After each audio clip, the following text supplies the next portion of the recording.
ሰላም የዴሊ ፎረም ቤተሰቦች፣ ሄዝቦላ በእስራኤል ላይ በፈጸማቸው ጥቃቶች ወቅት ኦፕሬተሩ በቀጥታ እየተመለከተ የሚያንቀሳቀሳቸው ፈርስት ፐርሰን ቪወር አነስተኛ ድሮኖች የሚጠቀሙበት መጠን ከጊዜ ወደ ጊዜ ጨምሯል። ከነዚህ ድሮኖች መካከል የተወሰኑ ቁጥር የሚደረግባቸው ፋየር ኦፕቲክ ኬብሎች ሲሆኑ ይህም ከውስብስብ የመከላከያ ስርዓቶች ማምለጥ ያስችላቸዋልም ተብሏል።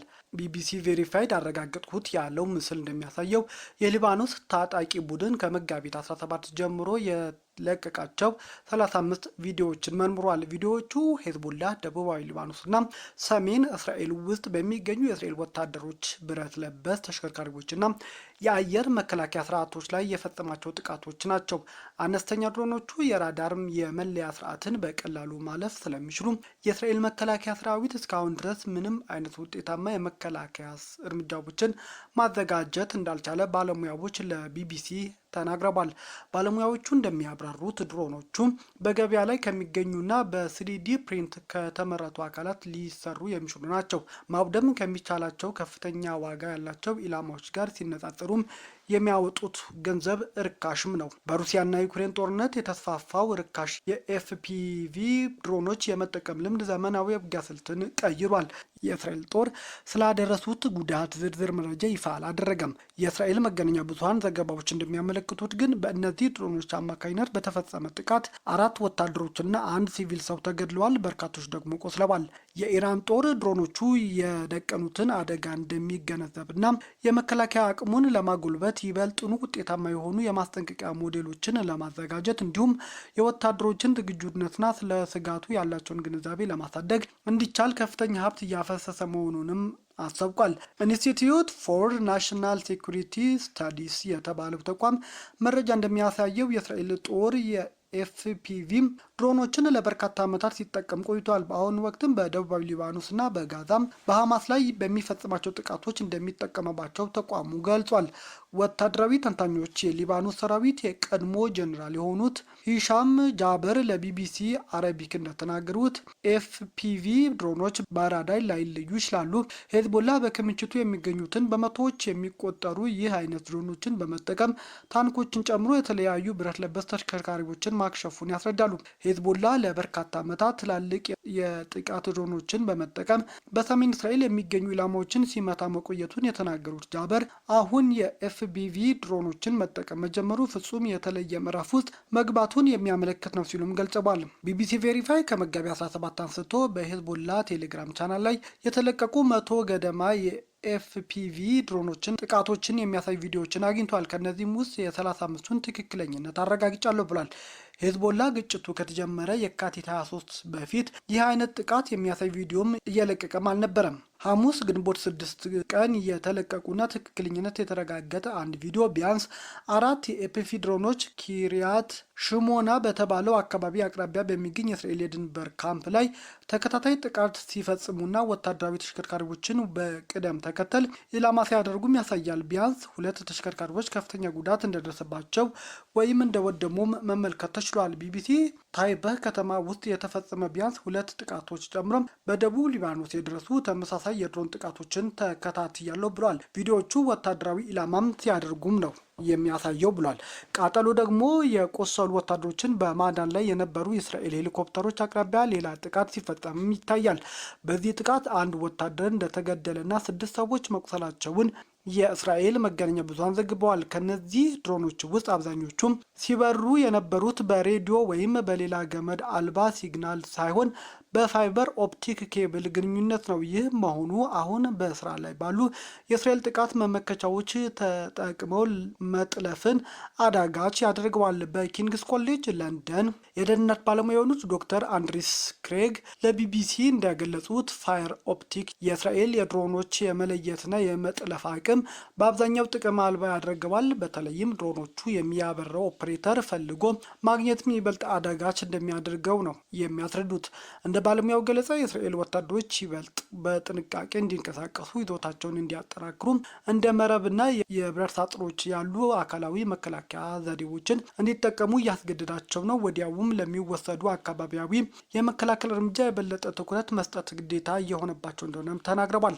ሄዝቦላ ድሮኖቹ እንደ ቻይና ካሉ ቦታዎች የሚገቡና በገበያ ላይ በቀላሉ የሚገኙ የተለያዩ አካላት ተጠቅሞ በሀገር ውስጥ የሚገጣጥማቸው ሊሆን እንደሚችልም የደህንነት ባለሙያዎች ገልጸዋል። የአንዱ ድሮን ዋጋ ከ300 እስከ $500 እንደሚገመትም ነው የተነገረው። የሴንተር ፎር ኢንፎርሜሽን ሬዚሊያንስ የመሳሪያ ባለሙያና ከፍተኛ መርማሪ የሆኑት ሊዮ ሃዳቪም እንደሚናገሩት ከገበያ ላይ የተገኙት የድሮን አካላት 3D ፕሪንተር በመጠቀም በተመረቱ የመሳሪያ ክፍሎች ይደገፋሉ። በቀላሉ ሊገኙ የሚችሉትና ባለሙያዎች ወታደራዊ ያልሆኑ አሰራር የተነሳ የእነዚህ ክፍሎች መገኘት መከታተል በጣም አስቸጋሪ ሆኗል። በአብዛኛው ከነዚህ የኤፍፒ ድሮኖች ደቡብ ሊባኖስ ውስጥ በበቂ ሁኔታ የሚገኘውን የአርፒጂ ተተኳሽ ጭንቅላት ይሸከማሉ ሲሉም አብራርተዋል። እጅጉን የተጠበቁ የሆኑት ብረት ለበስ ተሽከርካሪዎች አደጋ ላይ የጣሉት የኤፍፒ ጥቃቶች እየጨመረ መምጣታቸው በእስራኤል ወታደሮች ላይ ያሳድረው ስነ ልቦና ተጽዕኖ ከፍተኛ እንደሚመስልም ቢቢሲ አስታውቋል። ከሰሞኑ የተባባሰው የእስራኤልና ሄዝቦላ ግጭት የጀመረው አሜሪካና እስራኤል ኢራን ላይ ጦርነት ከከፈቱ ቀን ጀምሮ ነው። አሜሪካና እስራኤል በፈጸሟቸው ተከታታይ ጥቃቶች የኢራን ጠቅላይ መሪ አያቶላ አላሚን ጨምሮ ብዙ ሰዎችን ገለዋል። በኢራን እስራኤል በበኩሏ ሊባኖስ ላይ መጠነ ሰፊ የአየር ጥቃቶችን በመፈጸምና በሀገሪቱ ደቡባዊ ክፍል እግረኛ ወታደሮችን በማሰማራትም ጥቃት ፈጽማለች። የዓለም ጤና ድርጅት በዲሞክራቲክ ኮንጎ የተከሰተው ኢቦላ በዓለም አቀፍ የህብረተሰብ ጤና አደጋነት አወጀው። የዓለም ጤና ድርጅት በዲሞክራቲክ ኮንጎ ሪፐብሊክ ምስራቃዊ ኢቱሪም ግዛት የተከሰተው የኢቦላ ወረርሽኝ አሳሳቢ ዓለም አቀፍ የህብረተሰብ ጤና አደጋ ሲልም አውጆታል። የተባበሩት መንግስታት የጤና ተቋሙ እንዳስታወቀው እስካሁን ድረስ 246 ገደማ ሰዎች በበሽታው እንደተያዙ የተጠረጠሩ ሲሆን 80 ሰዎች ደግሞ ህይወታቸው ያለፈበት ይህ ክስተት የዓለም አቀፍ ወረርሽኝ ምደባ ውስጥ ለመግባት መስፈርቱን አሟልቷል ተብሏል። የዓለም ጤና ድርጅት ዋና ዳይሬክተር ዶክተር ቴዎድሮስ አድሃኖም በአሁኑ ሰዓት በበሽታው የተያዙ ሰዎች ትክክለኛ ቁጥርና በሽታው የተስፋፋበት ጂኦግራፊክ ስርጭት ላይ በከፍተኛ መጠን እርግጠኛ እንደሚጎድል አስጠንቅቀዋል። እንደ ተቋሙ ገለጻ አሁን የተከሰተው የኢቦላ ዝርያ በቡንዲቦጊዮ ቫይረስ አማካኝነት የመጣ ሲሆን እስካሁን ለዚህ ዝርያ የጸደቀ መድኃኒት ሆነ ክትባት የለም። አሁን ላይ ከቫይረስ ጋር የተያዙ 8 ኬዞች በላቦራቶሪ ተረጋግጠዋል። የኢቱሪ ግዛት ዋና ከተማ የሆነችው ቡሪያ እንዲሁም ሞንጓሉ ራምፓራ የተባሉ የወርቅ ማውጫ ከተሞች ጨምሮ ከ3 አካባቢዎች ውስጥ በበሽታው የተጠረጠሩ የሞቱ ሰዎች እንዳሉ ተገልጿል። በበሽታው ከዲሞክራቲክ ኮንጎ እንዳለፈና በአጎራባቿ ዩጋንዳ ውስጥ 2 የተረጋገጡ ኬዞች መመዝገባቸውን የዓለም ጤና ድርጅት አሳውቋል። እንደ ዩጋንዳ ባለስልጣናት ገለጻ ሐሙስ ዕለት 59 ዓመት ግለሰብ በበሽታው ሕይወቱም አልፏል። ከኮንጎ ጋር የሚዋሰኑ ሀገራት በአካባቢው በሚደረገው የህዝብ እንቅስቃሴ ንግድና ጉዞ ምክንያት ወረርሽኙ ይበልጥ ሊስፋፋባቸው የሚችል ከፍተኛ ስጋት ያለባቸው አካባቢዎች ላይ ተለይተዋልም ተብሏል። የዓለም ጤና ድርጅት ዲሞክራቲክ ሪፐብሊክ ኮንጎና ኡጋንዳ ወረርሽኙ ለመከታተል በበሽታው ከተያዙ ሰዎች ጋር ንክክ ያላቸው ለመለየትና የኢንፌክሽን መከላከያ እርምጃዎችን ለመተግበር የሚያስችል የአስቸኳይ ጊዜ ማዕከላትን እንዲያቋቁሙ መክሯል። ስርጭቱን ለመግታት እንዲቻል በበሽታው መያዛቸው የተረጋገጡ ሰዎች በ48 ሰዓት ልዩነት በሚደረጉ 2 የቡንዲቦጊዮ ቫይረስ ምርመራዎች ነፃ መሆናቸው እስከሚረጋገጥ ድረስ ወዲያውኑ ለብቻ ሊለዩና ሕክምና ሊደረግላቸው እንደሚገባም ተቋሙ አስታውቋል። በበሽታው መግባቱ የተረጋገጠባቸው አገራት የሚዋሰኑ ጎረቤት መንግስታት የቅኝትና የጤና ሪፖርት ስራቸውን እንዲያጠናክሩም የዓለም ጤና ድርጅት አስታውቋል።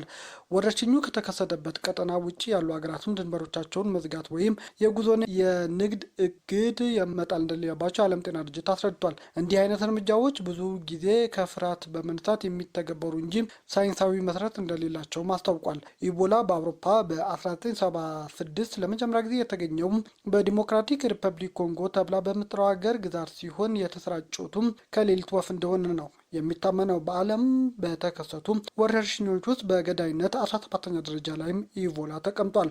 ከሰው ወደ ሰው የሚተላለፈው ከሰውነት ከሚወጣ ፍሳሽ እንዲሁም ከተሰነጣጠቁ ቆዳ ጋር በሚኖር ንክኪም ነው ተብሏል። ባለፉት 50 ዓመታት ውስጥ በተለያዩ የአፍሪካ ሀገራት 15000 ሰዎች በኢቦላ ቫይረስ ህይወታቸውን አጥተዋል። በናይጄሪያ ከ50 በላይ ህጻናት በታጣቂዎች መታገታቸው ተነገረ። በሰሜን ምስራቃዊ ናይጄሪያ ከ3 ትምህርት ቤት ከ50 በላይ ህጻናት በታጣቂዎች መታገታቸው እየተገለጸ ነው። መምህራንና ወላጆች ለቢቢሲ እንዳስታወቁት አብዛኞቹ ታግተው የተወሰዱ ልጆች እድሜያቸው ከ2 ዓመት እስከ 5 ዓመት የሚሞላቸው ናቸው። ሙሳ ቦንቶ በተባለው ግዛት ያለፈው አርብ ጥቃት ሲፈጸም በቦታው የነበሩ የዓይን እማኞች እንደተናገሩት ታጣቂዎቹ የጸጥታ ኃይሎች እንዳይተኩሱባቸው ህጻናት እንደ መከላከያ ሲጠቀሙም ነበር ተብሏል። እስካሁን ድረስ ለጥቃቱ ኃላፊነት የወሰደ አካልም የለም። የናይጄሪያ መንግስት ለቢቢሲ ለቀረበለት ጥያቄ ምላሽ ባይሰጥም የግዛቱ የምክር ቤት አባል አሊ ንዶሜ 42 ህጻናት ከትምህርት ቤት መታገታቸው ገልጸዋል። ህጻናቱ የታገቱት ገቨርንመንት ዴይ ከተባለ የሁለተኛ ደረጃ ትምህርት ቤት፣ ሙሳ ሴንትራል ከተባለ የመጀመሪያ ደረጃ ትምህርት ቤትና ስቴት ዩኒቨርሳል ቤዚክ ኤጁኬሽን ከተባለ የሁለተኛ ደረጃ ትምህርት ቤት ነው። እገታው የተፈጸመው በቦኮ ሀራም ታጣቂዎች ሊሆን እንደሚችልም አንድ ሪፖርት ጠቁሟል። በናይጄሪያ የጅምላ እገታዎችና በከፍተኛ ሁኔታ እየተስፋፋ መጥቷል። የቦርኖ ግዛት ነዋሪዎች ለረጅም ጊዜ በጸጥታ ማጣት መፈተናቸውን ተገልጿል። ጥቃቶቹ በመሻሽ ብዙዎቹ ከአካባቢውም እየወጡ ነው። ልጆቻቸው የታገቱባቸው ወላጆች እንደ ዜና እስከሚሰሙ ድረስ ከመጠባበቅ ውጭ ሌላ አማራጭ እንደሌላቸውም ለቢቢሲ አስታውቀዋል። የ6 ዓመት ልጅ የታገተባቸው አንድ አባት እንዳሉት ባለቤቱ እስካሁን ድረስ ከድንጋጤ አለመውጣትን አስታውቋል። የሙሳ ሴንትራል ትምህርት ቤት ዳይሬክተር አብዱ ድራማ እንደተናገሩት ታጣቂዎቹ ትምህርት ቤት ውስጥ ከመግባታቸው በፊት የተኩስ ድምፅ ይሰማም ነበር ብለዋል። ወደ 34 የሚጠጉ የመዋዕለ ሕጻናት ተማሪዎች መወሰዳቸውንም አረጋግጠዋል። የጸጥታ ኃይሎች ከአካባቢ ሲወጡ ታጣቂዎቹ በሞተር ሳይክል መድረሳቸውን ነዋሪዎች ተናግረዋል። ልጅ የታገተባቸው ቡካር ቡባ የጸጥታ ኃይሎቹ በሄዱ በ30 ደቂቃ ውስጥ ነው የታጣቂዎቹ የመጡት ብለዋል። ታጣቂዎቹ ተከታትለው ጥይት የተኮሱ ስለነበር ነዋሪዎች ለመደበቅ ተገደዋል። ልጆቻቸው ታግተው በሞተር ሲወሰዱ የተመለከቱ ወላጆች እርዳታ ቢስ መሆናቸውንም ገልጸዋል። አንዳንድ እድሜያቸው ከፍ ያለ ተማሪዎች ጫካ ውስጥ በመደበቅ ከእገታም ማምለጣቸው ተነግሯል። ቤተሰቦቻችን ዜናዎቻችን ከወደዳችሁት ላይክ አድርጉ፣ ለሌሎች ተደራሽ እንዲሆኑም ሼር አድርጉ። አዲስ የሆናችሁ ደግሞ ሰብስክራይብ በማድረግ ቤተሰብ ይሁኑ። ሰናይ ጊዜ